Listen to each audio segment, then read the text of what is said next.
endless skies. Oh, I'm living that nomad life, city to city, feeling alive. From mountain tops to ocean drives, unchained, I thrive, I So good morning, everyone. Thank you for joining us here on Nomads 50 Plus. My name is Chris Kalaboukis, and once again, we're coming at you live from deep in the heart of Silicon Valley, California. And of course, we have the calm traveler here who is not in Silicon Valley, California. No, I'm not. so, so we're actually our temperatures are not so bad today. Like I think yours in the 70s and mine's in the 70s too. So we're pretty similar. Yes, we are. Well, got to realize we're climbing to the 70s. So Yeah, this morning it was in the 40s. Last night it went down to like 29. So we're climbing. We'll be there by 1 o'clock Eastern time. nice, nice. Well, it's my current mission to interview 1,000 digital nomads or people who are talking about or going through midlife recalibration, and came across your profile on Substack, and I thought, wow, this guy looks really interesting. I need to talk to him. So, why don't you tell us a little bit about your story, how you got to where you are, and where you're Uh, going? well, I'm the calm traveler. Well, my name is Harold, last name Wilkerson. And I spent over 25 years in the travel industry. Nice. I was never an agent. I got my, well, let me backtrack. So I got the travel bug. I've always been interested in different places and how people live and everything. So after high school, when I joined the Navy, and Nice. I went into the Navy, I It's a served in the great way U.S. to Navy. travel. And You don't get much choice in the matter, but you do get to travel. well, you kind of, but it's called a dream sheet. So the word Oh, dream is really? like, okay, but you really don't. So my first duty station, I went to Great Lakes, Illinois. I went to what they call A school, engineering school there. And my first duty station, I was stationed in a place called Holy Loch, Scotland. Holy Loch, Scotland. Is that Scotland. in Yeah. like super far north? Yes. So if you've heard, well, everyone knows Glasgow, Hmm. Edinburgh. So it was actually the ship, we worked on submarines. Ooh. So the ship was in the loch, which is the lake. Hmm. And yes, I did go looking for the Loch Ness monster. Everyone did that. I drove Um, by that too, and I didn't see a damn thing. I don't know. not, not at all. But that's how I really got the travel bug. Mm, Because now I'm stationed in Europe, and I'm like, and it just so happens, God is good because my cousin was a Rhodes Scholar. mm. He was at Oxford, and his cousin, we're all first cousins, and he was stationed in the Navy too, and we were all stationed in the same place. Wow, that's fantastic. Yeah, we were all stationed in the same place, which was really, really awesome. So our parents and my aunt, which is their grandmother, was really, really pleased about all of that. So, and that's how I got the travel bug. So I just started going to places. I didn't know that when I got out, that would be something that I wanted to get into. Right. So it just by chance I worked for this lady in HR who said, "You really ambitious. No, we need to get you a mentor." Hmm. And it was my mentor who was like, you need to get into travel. And they had a corporate travel department at that time when I first started working there. I interviewed, I didn't know anything, and I got the job, and it Nice. went from there. So fast forward now, I mean, I've been in client management where we manage all the aspects of travel. So we deal with logistics, we deal with executive travel, renegotiating contracts, everything that travel encompasses. I've done it. Hmm. And I think a lot of people don't realize when you say travel, people think, oh, that's easy. Yeah. Yeah, right. Like everyone's an That's interior pretty funny. decorator. So, but when you break it down to my friends, they was like, oh, there's a lot that goes behind it. I was like, yeah. Oh yeah, When you yeah, finish your reservation, that's not it. You're done. But they yeah, got to make sure you get from point A to point B yeah. and, all the changes and things like that.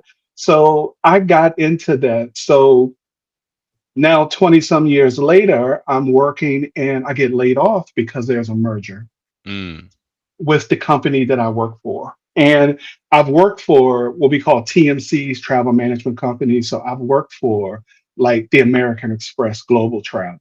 Hmm. that's in I don't know how many countries, and then I worked for another one, and they were more competitors, and I was able to gain a lot of experience. So fast forward when I got laid off, I'm like, how can I take what I've learned and all the experience I have, and how can I translate that into something that people will actually, you know, value, or I can provide value to someone else that could help them. Right. So I was sitting here one day and I was like, you know, people, when you mention the word slow travel, they tend to go, "Uh, I don't know what that is." Well, Yeah. it's slow. Yeah. So it You doesn't spend a mean lot of time. It takes you forever to go from here to. It's kind of like the opposite of vacation travel, right? Because vacation travel is like, I have 2 weeks, so I need to pack in as much as I can, or I have a week and I have to pack in as much as I can. That's fast travel. yes, that's exhausting. And then when you're younger, those are the things you do. Like, Mm, oh, let's go to London for 3 days. I was like, okay, it's gonna take you like 9 hours to get there. So so the first exactly. day you're running around. So I just said, well, I like to be calm because majority of my friends, although I'm 59, I'll be 60 in August. No, Most I thought you were yes. under 50. That was so. I No. didn't think you're qualified to be interviewed on my show because I thought you were under 50. Oh, I well, thought, well, man, thank you. Well, thank you. I guess I have good genes from my parents. But and most of my friends, real good friends, my Navy friends, the majority of them are older than me. mm, So I kind of like, and my parents, like when I was in high school, my dad was in his late 60s. My dad was born in 1921. wow, So my mom passed away 2 years ago. She was born in 1930. So it's just I was around people that when they went places, it was like, why don't you enjoy where you are since trying to go see everything? So I came up with the Calm Traveler. mm, And I hadn't been on Substack, and I think I started it in January. mm. And I know, and then I fell into the trap. It's like, oh, you got to post every day, every day, every day. And I'm like, okay. Wait, I'm that's like, anti your does that brand really? though. Yeah, exactly. And I'm like, okay, this is not no, there's no way because I am, being laid off from your job, you go through so much. There's a lot of emotions and different things, like, Oh do yeah, I want to go back to work and all those other things. And I decided probably after a couple of weeks that I have to give this a try. mm, I have to I have to just say, okay, you just need to try this. Not that I'm not opposed to like going and working for another corporation, but sure, I decided I was like, I created my own business. I've always had a travel business, but it was mainly to help friends and family. mm, I got incorporated. I did all the LLC stuff and everything like that. I have what we call a host agency. That's more of a travel agency that I'm affiliated with, where I can utilize all of their contracts when I'm right, ready to do stuff. yeah, And which makes sense for me versus me trying to go and rebuild all those relationships. I just figured I'll do that, and it's a minimum fee per month. And then when I do sell and I do all the things I do and I go through their systems, they have all the back office tools that will do all the invoicing, of, certain things that I need to print out per month. yeah. So that way I can have taxes and stuff. I'll have all that detailed there. Oh, that's really useful because then you get to do the work and they provide all the tools and the framework. Yeah. Now there's a lot of other things that I do on my own. One of the things that the contract will be offering, and I'm working on it now, is that I will be, offering services, and I've done this in the past. I did it maybe a month ago, where travelers who already have itineraries, Mm, they know where they want to go, but then they're like, "Oh, is this too much?" yeah. And I just had an elderly couple in their 70s who want to go to Europe, and they had like 14 days, and they had 12 things they wanted to do in 14 days. Holy crap. And and they and that was recommended to me by a friend of mine. He was like, "Hey, could you like take a look at this?" And once I went through it, and what I do, I just basically go through, and the first thing I asked you was like, "Where's your downtime? Mm, Where, like, you want to, you want to fly to London, and then instead of using London as a base where you can go to Stonehenge, you could do all this thing. You want to, like, as soon as you land, you want to run and you want to go to Oxford Mm. because you have a tour. It's like, no, that's Yeah. you're asking a lot, especially if there are delays and things like that. So you Yeah. need So to do even as a that. normal human being, even if you're not like elderly and you can't move as quickly, it's still tough. It's still a hard itinerary to get. Like you got to be run for this train and run for that train, right? Yeah, it is. So what I'm doing right now is that I've already got my terms of agreement, all of my legal things that I need to have in place, insurance, because you don't want people to come back and, sue. So I have all of those things in place. It's just trying to figure out um, more of a structure for me. Yeah. And I did have a conversation with someone that you recommended, and I hope I get to do her podcast soon. And I just told her also, there's sometimes where I just feel overwhelmed Mm. because you are everything. You're the person that got to think of all the stuff, and Oh yeah. you got to do the research, and and things like that. So what I told her, I said, basically, when I don't want to, I show up, Mm. even if it's just for 30 minutes. I show up, and I try to be consistent with that every single day, Yeah. because there are things that I have to do where I can't post every day. Mm. And I'm a single person, meaning that I'm the only one in this business. So when it comes to research, I have to do the bulk of all of that. That's So right. I'm working and building. I'm pretty sure we'll talk about it later on, but I do use AI to do a lot of the heavy lifting in Hmm. regards to updates on different regions of the world, like things like that. I think probably 6 months before starting Substack, I kind of dove into YouTube, Hmm. and I created a channel. And the problem was I was listening to too many people. That's right. You got to stop consuming and you have to start creating, right? Exactly. I was consuming so much where I don't know if anyone ever had this, but you consume so much where you're confused. Mm. Like, oh my God, I don't even know if I should be doing that. And then, of course, they're telling you to buy everything. Oh, you need Yeah. this camera and you need this Yeah. camera. Yeah. Yeah. Don't Yeah. buy a camera. And here I am getting like lights, and I didn't buy a camera, but I mean, I had sense enough to realize, like, oh, I can use my iPhone as a Yeah. camera. Yeah. So I went and bought like a podcast light. I got the microphone and everything. And Yep. then I sat here one day and I was just like, what am I doing?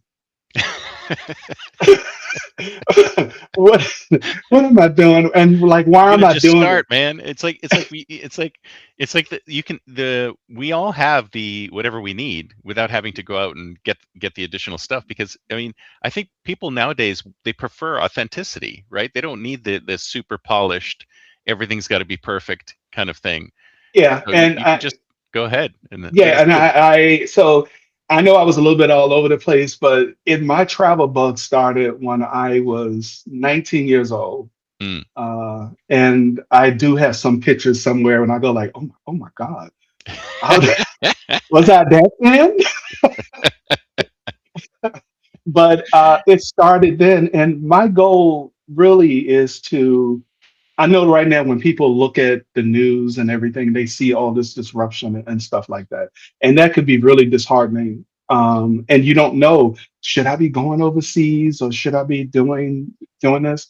Um, my advice is, I mean, if there's some place you want to go that's not dangerous, Mm. or you consider dangerous, if you allow yourself, say, you know what, I'm one of those people. I hate taking overnight flights. That's just me because I don't sleep on planes. Yeah, me neither. I I cannot sleep no matter how I try. I will movie watch, and then I will kind of, I guess you kind of doze off a little bit, but not, because any slight little noise, I'm like, okay, who says, I'm like, Yeah. I was Yeah. like that. I'm not Same. a nervous traveler, but I like to just watch and look around, and I'll watch tons of movies. I will look at a movie and go like, okay, that's an hour and a half, but I know how long the flight is. Yeah. Oh, that's going to be 2 hours. So, oh, okay, I'm good. And Yeah. that's what I would do. Yeah. Yeah. I'll watch movies. No, but That's what I'm doing. so people who are our age and up are like, we've seen the transition from like, remember, it used to be travel agents did everything. Like, I would Yeah. call up my travel agent and I'd say, I'd really like to go on vacation somewhere nice and warm, blah blah blah. I'm going for a week. And then the travel agent would handle everything, and as long as he knew you well, they would be able to devise the perfect trip, right? And then technology came along and then pushed all of this work on our heads. Now we have to book this, we have to book this, we have to book this, we have to book this, and we don't know everything, right? So even though we get the choice, we don't really know everything. So a lot of times we do it very imperfectly, right? And that happened Mhm. for a period of time. But now I'm loving this new trend back to going back to human travel agents and having true human travel agents help you do your booking, because I think uh, all of that, I mean, it's a lot of work, plus you don't know everything, right? Yeah. You don't know all of the details and the nuances of, the best place to go, the best way to book, the best flight to take, etc. And if you really know the travel agent well, then the travel agent knows you, and they know exactly how to create a trip in such a way that would work best for you. So And that is so true. When technology came along, it kind of pushed the travel agent, but the travel agents has made a comeback, oh yeah, and so to speak.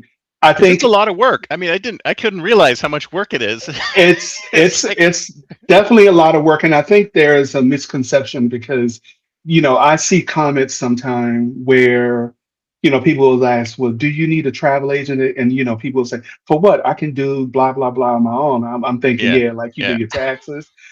But I think the problem is yeah. You that you hire somebody to do your taxes, but you don't hire. yeah, you do that. But I think the problem is that people don't. Your time as a travel agent is very valuable. Mm, And when you have a client that's, really don't know what they want to do, and you're trying to pull that information out of that, and then you spend all this time researching the flights and doing all this type of stuff, and then you go to them and they were like, oh no, you know what, we're not going to go on a trip. mm, And I've had that happen to me. And this is when I was new right. to it. And this is many, many years ago. I want to say probably 2008, 2009. Mm, And because they were friends, I did all this work and I really didn't, I didn't really think anything of it. I was doing a favor. right. And I presented them with all this stuff, sent the email, did everything. A couple of days later, they came back, said, oh, we won't be able to go, blah, blah. So, okay, Mm, not a problem. Went on, didn't think anything of it. I went to, and it was going to Costa Rica. They were going mm, to Costa Rica. And they were a friend of a friend of mine, a good friend of mine. And I had met them many, many times. And I went to a Notre Dame football game. mm, And that's where my buddy went to college. So I go to this football game, and that guy was there. mm. And we were all laughing and the tailgate and everything. And one person out of that said, oh, hey man, how was your trip to Costa Rica? Oh, geez. And when he said that, Oh man. he looked right at me and there was nothing. I didn't say I didn't say anything. And then Wow. I knew, I was like, okay, so going forward, you have to now. I figured out, I wrote like an agreement, Mm, and I have planning fees and I have three yeah, different tiers, yeah. like your That's bronze, terrible. like gold, silver, blah, blah, blah. This is what you get within those tiers. And when you sign that, you are paying the fee. You agree to pay this fee, regardless if you take the trip or not. Right. And I made it. And I remember when I first got on this entrepreneurial kind of this journey, I was on a call and, I was really shy and I rate, he, I asked a question and he brought me on and everything. And I was describing my stuff. And one of the young ladies says, she said, I'm very sorry, but your prices are too low. Because, You love to hear that. yeah, and I'm like, too low. She said, the problem here is that you got to value your time. Mm, And she said, now, if you do a good job and she said, let's say your research and stuff is going to cost $300, whatever. And she Yeah, said, you do that, and that person pays it, and they see the value you bring, they're going to come back to you absolutely. every time. So when she said too low, and she was like $50, she was like, you're going to get people that's going to kick the can down the road That's right. because they're going to look at this and go like, oh, why is he so cheap? Like, Mm, oh, maybe he doesn't have the experience and stuff. So I really had to reevaluate. That's one thing about being corrected on something where you so I had to really check my ego and realize that okay, I am on a platform where people are here to help you, not to, put you down for what you do. yeah. And I had to learn really, really fast that people can be fickle. Mm. They can like one minute they love you. We see it all the time. Oh yeah.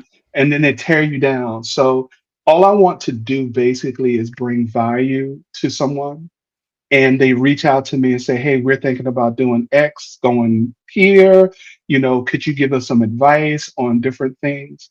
So that's why I was really targeting people who are 50 and above, Mm, because I believe we travel so differently absolutely. than, and people was like, well, not everybody's, have leg problems. I was like, oh, when you're in your 50s, you can look fit, but I said if you go into the Amalfi Coast, you don't want to be climbing up and down stairs all the no. Exactly. We're not going to do that. I'm sorry. And That's we're right. not coming out at 10 p.m. at night. We're not doing that. No. So I really had to sit But they're back and not. I say, mean, that's when the most fun is to be had, right? look, when you're yeah, look, I've lived up here near New Here, York I love City the look of where this nightclub. I want to go. for years when I was in my 20s, nothing pops off or say happens in New York until after 10 p.m. That's right. So, and we don't go eat dinner until 9 p.m. Yeah, So you too. very European style. Exactly. But I really had to sit down and learn that, okay, I have to really value my time and I need to have these price points accordingly. And if someone comes to me as I don't like using the word agent because I never liked it. Yeah, but you're So not really an agent, are you, in that case? You're more no, of a consultant. yeah, exactly. I'm more of a travel consultant. So I'm going to sit back and I want you to tell me like what your budget is. I'm going to ask you all these things, what Mm, your budget is. And if you want to go to 14 places in 10 days and your budget is only $3,000, we're going to have to really scale a lot of stuff back yeah, and you won't be able to do such. So yeah, that's what I've been working on for the past couple of weeks is really honing in on my price points yeah. of what my services is, what is provided within the service that I provide you, and any cancellations or whatever. This fee is going to be paid regardless if you go on your trip Right. or not. Yep. And some Exactly. That is people, the and way I to do was, it. yeah, and it's really, really scary Yeah. because you don't want to alienate anyone, you don't want to push anyone out, you don't want to do any of those things. And sometimes I feel afraid that, if I have my price point too high, it's going to have people shy away from me because they think that you're here just, for the money. And Mm, travel agents don't make a lot of money. no. Well, you see, We you think eat, about it, you're not, if you can position yourself as not an agent, because that's what agents do. Basically, agents do whatever you tell them to. So if I say I want this, action-packed trip over Europe, agents will mhm, book the whole thing, and then they get that little slice of cash from booking it. yes, So the actual traveler doesn't have to pay anything, right? But in your case, you're curating a trip. You're helping curate a trip for them, and that requires more than just whatever a travel agent's going to be doing. So, yeah, and then your pricing point is really interesting because I think that a lot of people who do start businesses, they all have that same issue with pricing because they're like, okay, if I price it too high, then no one's going to buy it. If I price it too low, then I'm just going to get lower level people picking it up. I need to price it at the right point. And I think starting low is actually mhm, the right strategy because what you want to do is you want to start low and then raise it up because it's more difficult to lower your prices after you've gotten them too high. But yeah, yeah, you do have to experiment. You have to go, okay, $50 is too low, $3,000 is too high. We have to find like a point in the middle somewhere in the which middle. works. Exactly. It's very difficult, but then because there are a lot of stories that has been out there where travel agents, and I've seen so many of them on YouTube. The stories on the news where people actually take their money Hmm. and then they don't do anything. Yeah. And they all having a good time and stole your money, Hmm. and you realize they're not. So if if there's anybody who wants to use a travel agent, there's certain things you can ask. One, are they affiliated with any type of host agency? Mm. Two, do they have any insurance? Because they should have emission, errors and emission insurance. At Hmm. least have insurance. Because if you as a customer, if I'm the travel agent and I screw up your whole trip, I didn't book anything, you could sue me.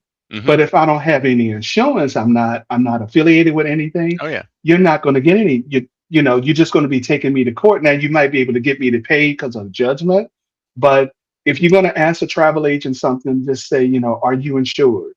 Um, I don't necessarily think you have to be certified in anything, because in some states you don't. You don't Mm. have to be that, but you should have some level of experience in how travel works. Right. Understand some of the lingo in regards to airlines.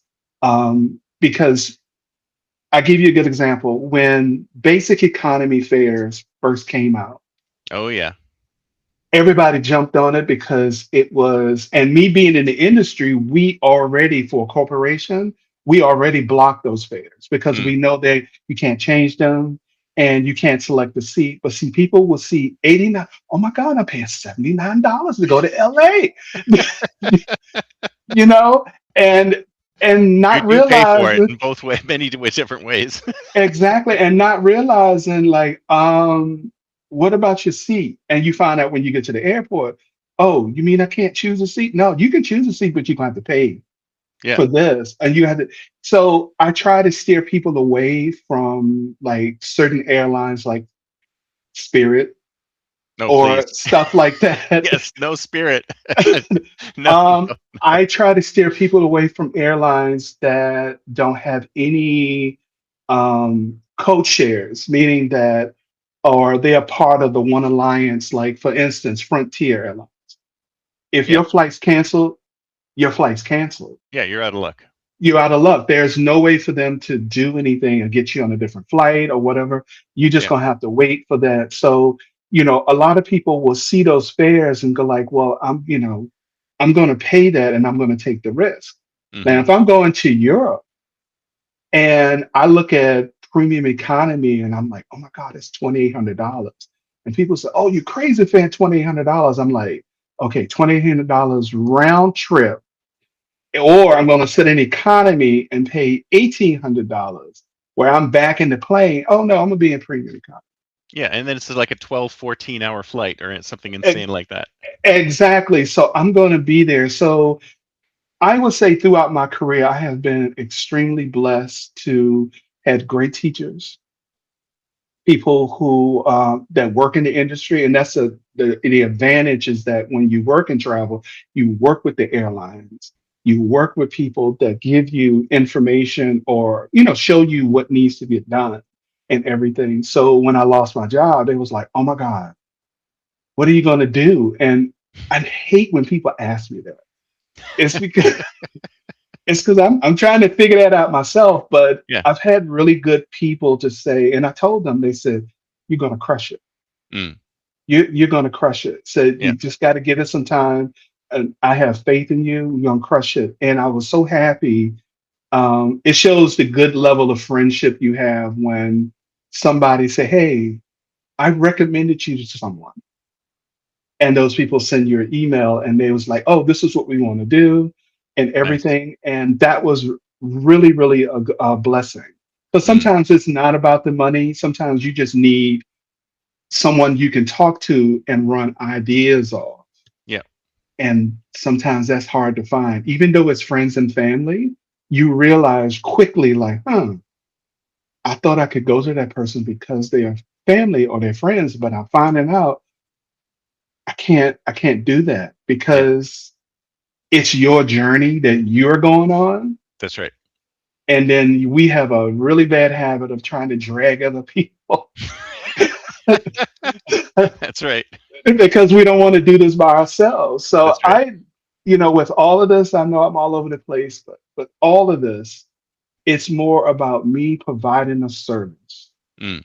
to people that will see the value in it, and they can trust that what I'm providing them is my expertise of 25 plus years in Yeah. an industry that's constantly changing.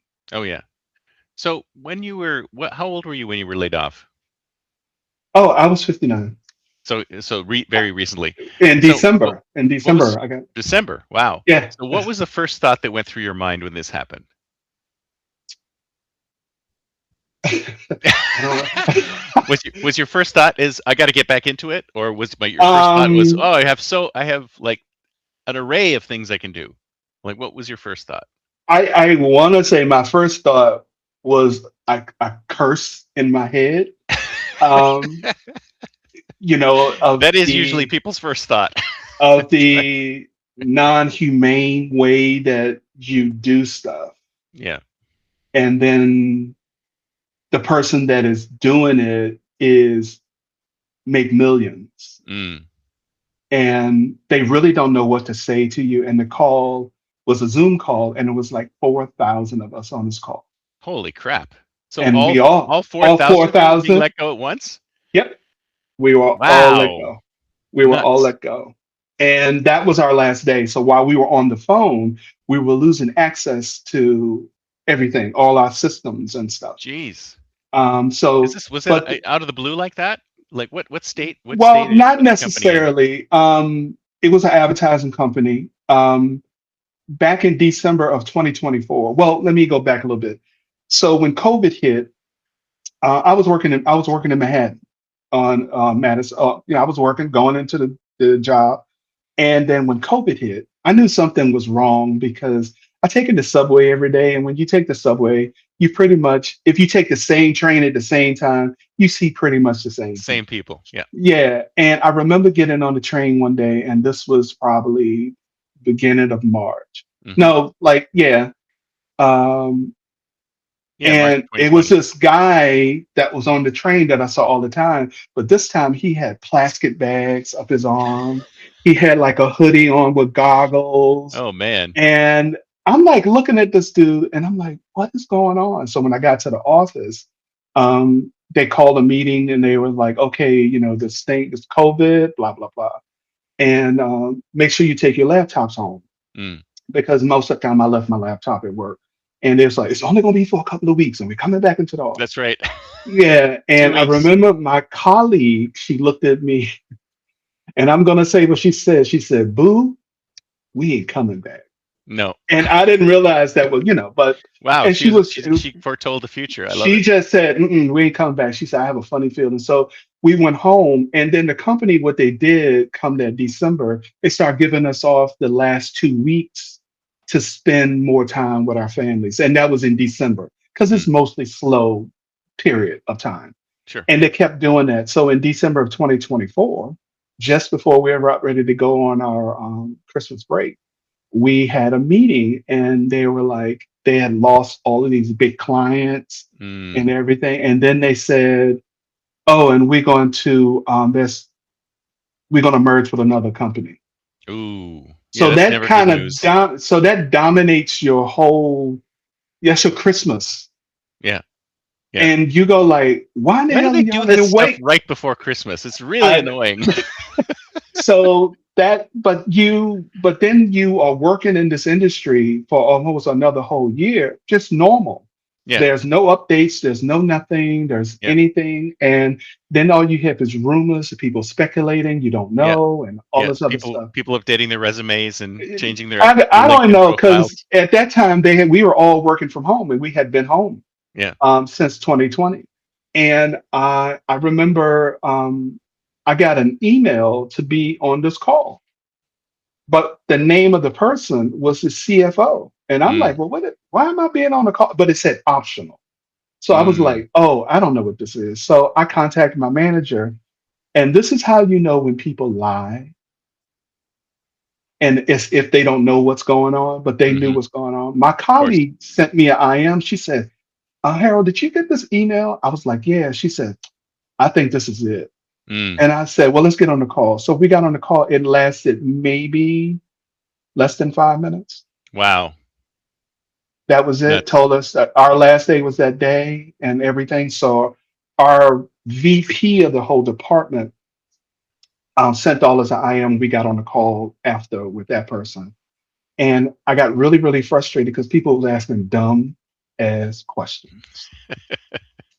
We just been laid off and you are worried about, well, what about the work that we haven't done? And I lost it. It's like I don't give a crap about the work we haven't done. I It's like you lost guys it.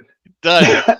I start cursing and it was out of character because the way I'm talking to you now is that I've always been there. I'm like really, really calm and stuff, Mm. but it was, I just lost it. And I'm like, Yeah. and I just ripped that person a new one. I was like, you are an idiot, and because we just lost our job. Yeah. So right after that, I was think the following day, I was sitting down and I'm like, do I want to do this again? Mm. Because everything is so uncertain. Mm. Do I want to bet on myself now versus going back and interviewing at 59, where we all know ageism is a real Oh yeah. thing? Good luck. Yeah. Do I want to go and make that trek? I mean, I only, to Manhattan, maybe if I was to drive, I could be in Manhattan in, depends on the traffic. I could be in New York in like 8 minutes. Mm. Wow, that's nothing.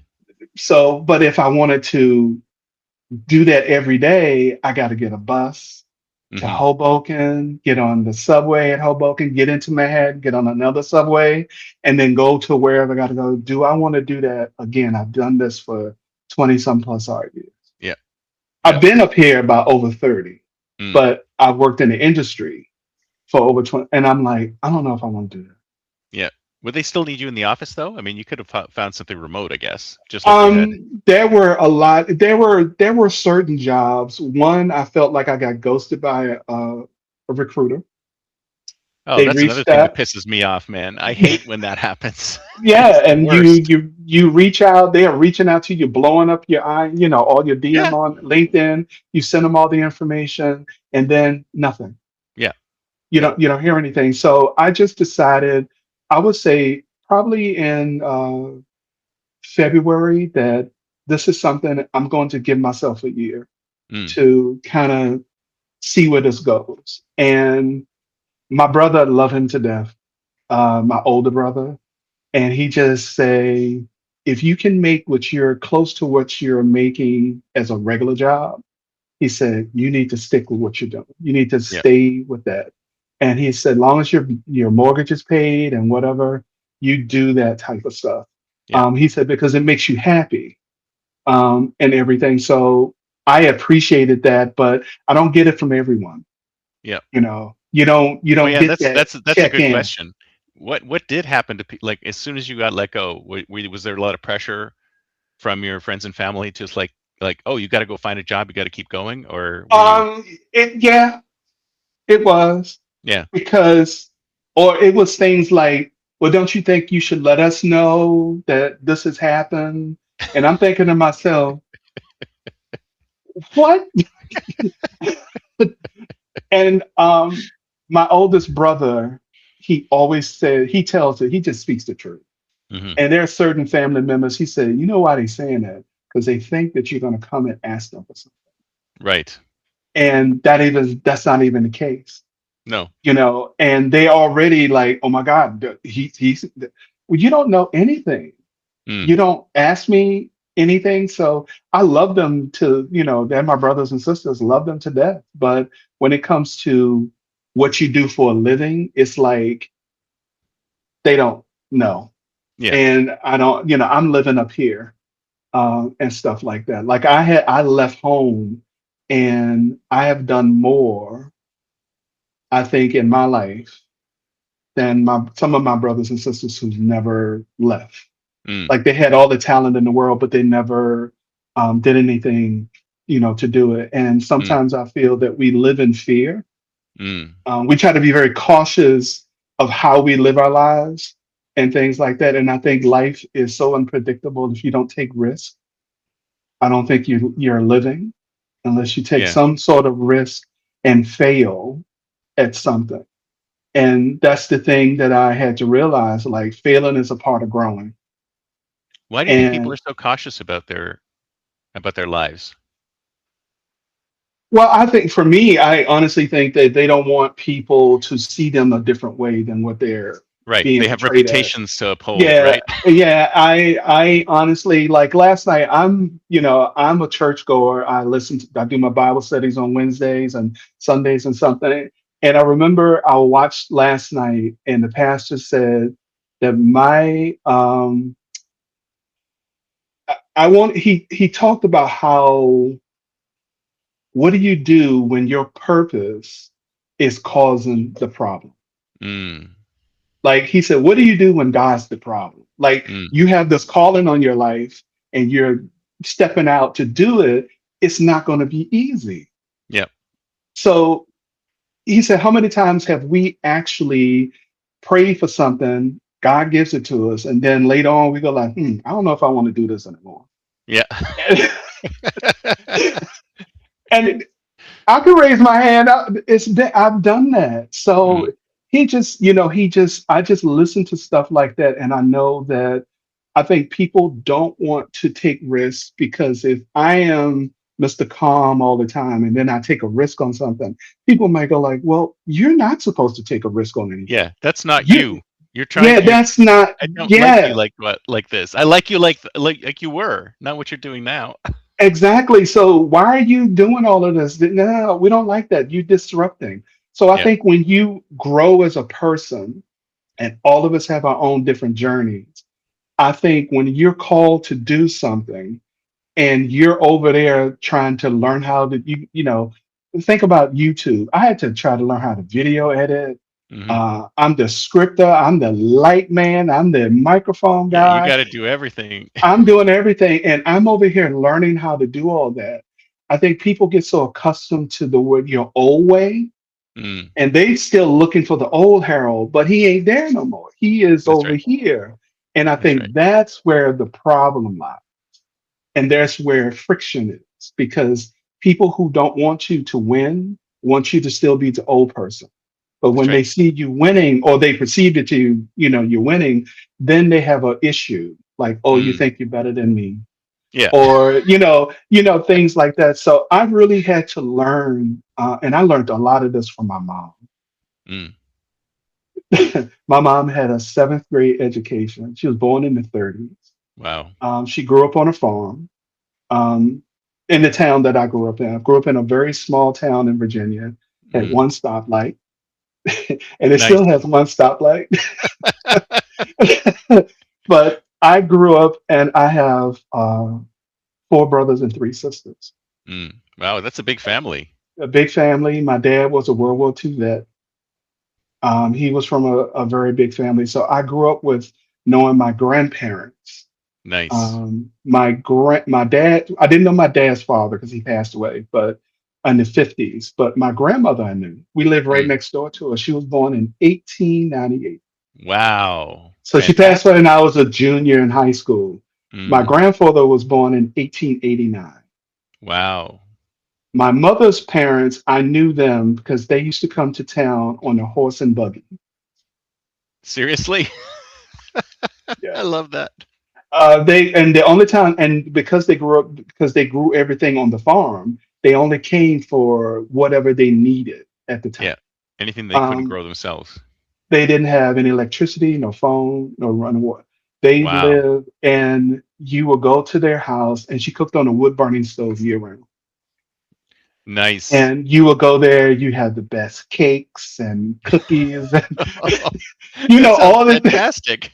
so I grew up where I always wanted to, it sounds silly, but I grew up where I was always curious about, I wanted someone else live like this too. Mm, And I always used to ask the questions, why, why, why? when I got into the Navy and I was able to travel, and I remember going when I was in Scotland, the first thing that stuck out to me was there are no black people here.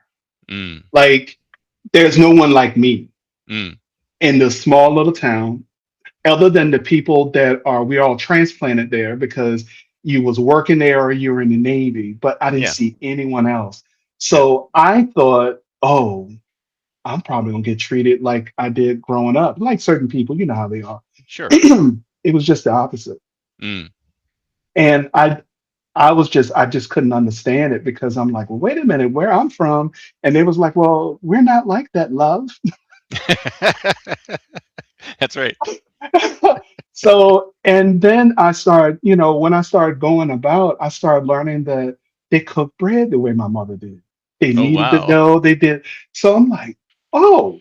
So I was after that, I just became more curious. Italy, I had never been to Italy until 2018. That was Mm, on my list. And my best buddy, I called him, I said, I want to go to Italy. He said, let's do it. mm. And and Now that's a that good buddy right there. That's well, exactly the kind of buddy you he's want. the one that went to Notre Dame. He said, let's do it. And Nice. that conversation he had with his brother had his with a wife, which turned out to be two people, turned into be 14. I love it. And this is how, and I thought back on that trip when I was coming up with this concept of slow travel, because majority of those, the people love them to death, never had an issue with any of them. And they never wanted to just go to one spot and go like, okay, we've done that. Now we're gonna go over here. It was more, Nice. let's enjoy where we are. And that's what I did. And that's when I thought back on that trip from 2018 and I came up with that concept, and I was like, okay, we need to have a base.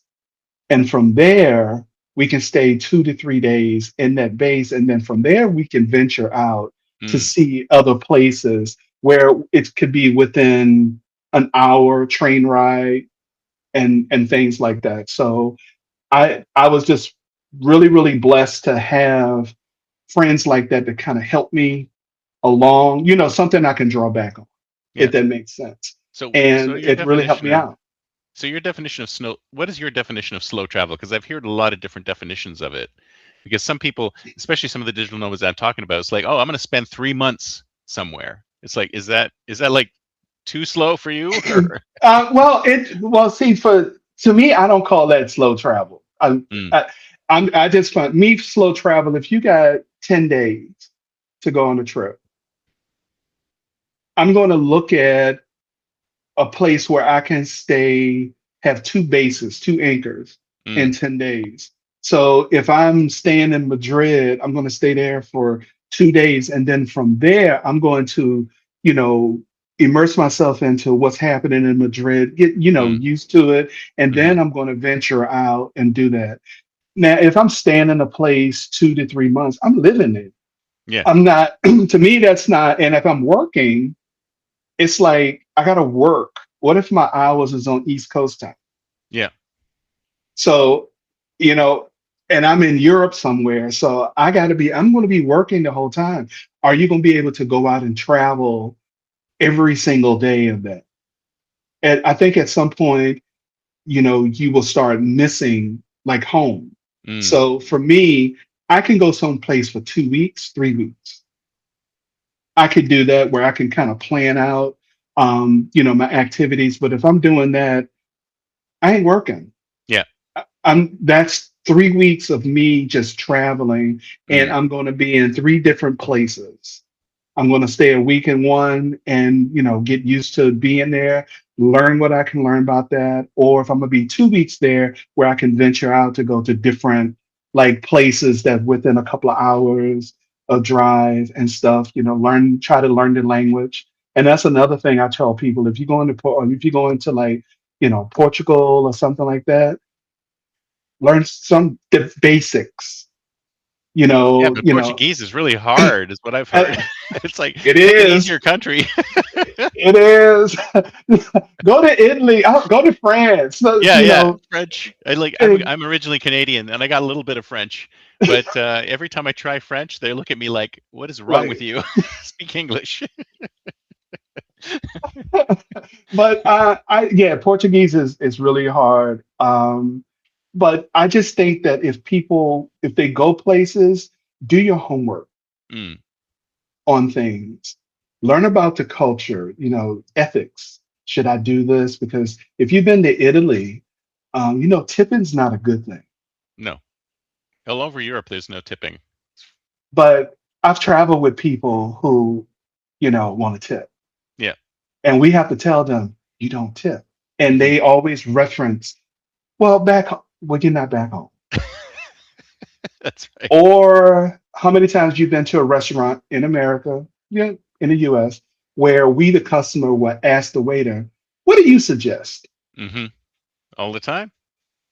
Go to Europe and ask them. They were like, what? Huh? Why? Why are you asking Why are you asking me? me? I don't know Why? you. Exactly. And we had people that was doing that constantly where we had to actually tell them, stop doing that. Mm, It's a for it's something you do all the time. So they're probably not even conscious that they're actually doing it. oh yeah. And also, if you're going to go someplace, yes, do your homework. hmm Know where the landmarks you want to go visit. The first thing we did when we got to Italy, we flew overnight, which I don't like, Mm. but we landed. We went, got checked into the hotel. The first thing we did was jump on a hop on and hop off bus. Oh yeah, the ho-ho buses. Not to go touring, but Yeah, to get a kind of a landscape, a view of the landscape to yeah. know like, okay, we're gonna do this, we're gonna do that. But we knew that our second day there was gonna be all day at the Vatican Museum. We knew Mm, that already. hmm And we already had a person that took care of the tickets because she has her own agency there. Her name is Fiamma, mm. and she was awesome. She's in love with me though, but I let that slide. But But no, you got she the was really, connections. You got the connections, man. and she was unbelievable because she does very small groups of Mm, people. So when we were in the Vatican Museum, all of these things I just reference back on the stuff I'm trying to implement now. I remember it was ram packed full of people. oh yeah, And I absolutely. remember all you saw the tour guide people was holding up like this, a red flag, like Yeah. over here, and things like that. And we were zooming through this place Mm, because it was a small group of us. So she yes. was able to get us into an area, and the way she described stuff, you could like visualize it, like she told a story, Mm, and that was so helpful for all of us. And now that when I'm started creating this stuff, I just go back and reference. I go look at some of my old photos mm. from that trip. I've even sent her emails and stuff, and she's made, suggestions and things like that. So I'm just really happy about where this could possibly go. Mm. I'm also a little nervous that I'm hoping that I can keep up with everything because I don't want to, let's say, start getting clients or whatever, and I take on too many, Right. and and it will, in that ways, the other people may suffer. I may not give them the best and Yeah. things like that. So I have to really set it up in a way. I'm working on getting a website up. So I don't want people to, most travel websites you go to, they want you to book or click here and book there. Yeah. Yeah. Well, why would I want to go to your website to book stuff? No. I don't want to do that. Now Yeah. I'll go to your website if you have a website with information, and you ask me to fill out a form if you want to travel. It's going to ask simple questions: your budget, your name, who to contact, Yeah. where you want to go, and then we set up a consultation call. Yeah. That's absolutely the way to do it, because you don't want to be like a regular travel agent or a booking No, site or whatever, because there's already plenty of those out there. I mean, you're providing a more personalized service, and I think it's really important that you do, when you say you're providing it for people over 50, because we Yeah. have different needs, very, very different needs from people in below us, younger than us. And I find it interesting. It's kind of like when you look at Yelp reviews about a restaurant, and you see all these great reviews. Oh, this is great, this is great, this is great, and then you go and it sucks. It's like, well, that's because everybody who did a review was in their 20s, right? Like, no, I'm doing that anymore. No, I totally understand, but it's so. I think the thing that is, I wouldn't say scary, is that where I have to really separate myself of not being your typical travel like agency, Yep. Yep. because a lot Yeah, of because them will people have. automatically put you in that category, and that's why you have to separate Yes, yourself and you from that have to, concept. and that's where I have to find out. That's why I said, um, the picture of me on Substack is a picture I took in Target one day, and See, you I didn't need was a fancy smanchy camera for that. You could have. no, I was in line because I was irritated, and I snapped this picture. I came home, when I decided to do this, and I was looking through pictures because I feel that people will connect with somebody who, instead of having just a logo, Yeah. if it had a picture. And I Yeah. took that picture and I went to Gemini and I said, put an orange hoodie and a black hat with Nice. CT in it. And it came back. It took a couple of times, but it came back with that. And I said, that's what I'm going to use. So I showed it to someone and it was like, what do you mean the picture's not? I said, it's from a real picture, but I had AI. So those are the things I've learned over the past few months on how to use AI to be more of an assistant than someone to just do, or something that to do all of your work, Yeah. Yeah. and write everything. Yeah. One thing I do is I have taught it on my style of writing. Mm. So you have to train it Oh on yeah. how you write. So I created all these projects with the type of writing that I do, and I had it move out all of these. You can always tell AI writing, it has a lot of M dashes Mm-hmm. that is all in it. So anytime I see people who paste and copy, I know what it's from. Now, I'm Mm. not saying they didn't write it, but we know it came from AI. So what I Yeah. did, I just learned how to, I watched a lot of tutorials and everything, and I learned how to use it so it could kind of help me in regards to doing a lot of the heavy lifting, because I wouldn't be able to do all of this on my own. Yeah.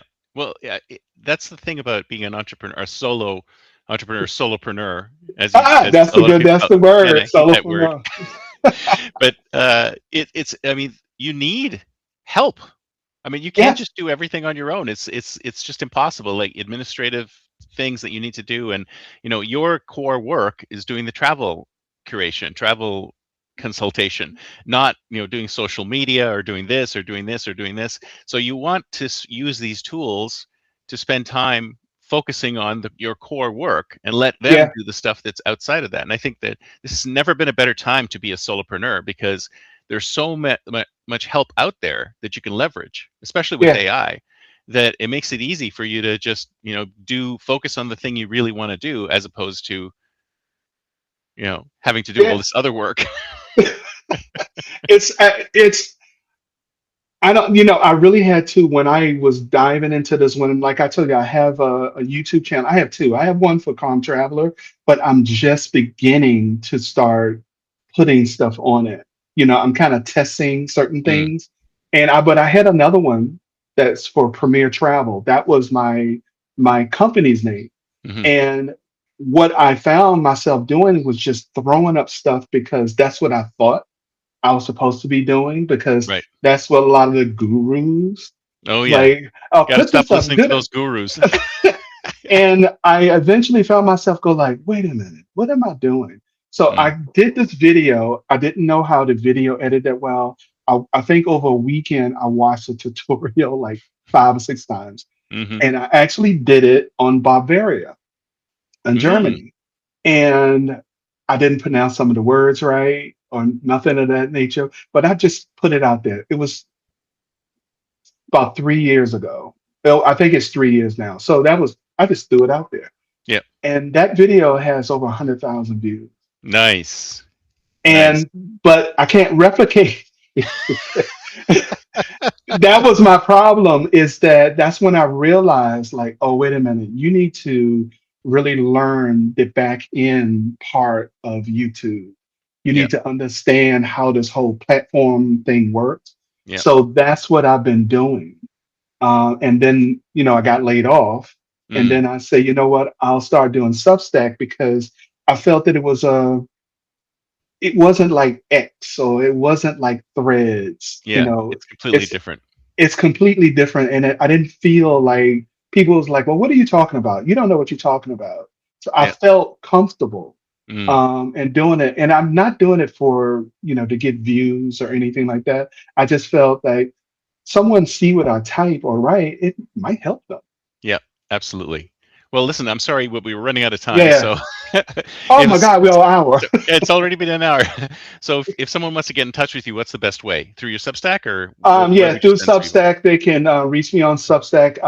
I have the app. I'm constantly on it. You You can are the send me. calm traveler. That's a great brand, by the way. And you can recognize me by the orange and black head. The next time you see me, it's gonna have CT on it.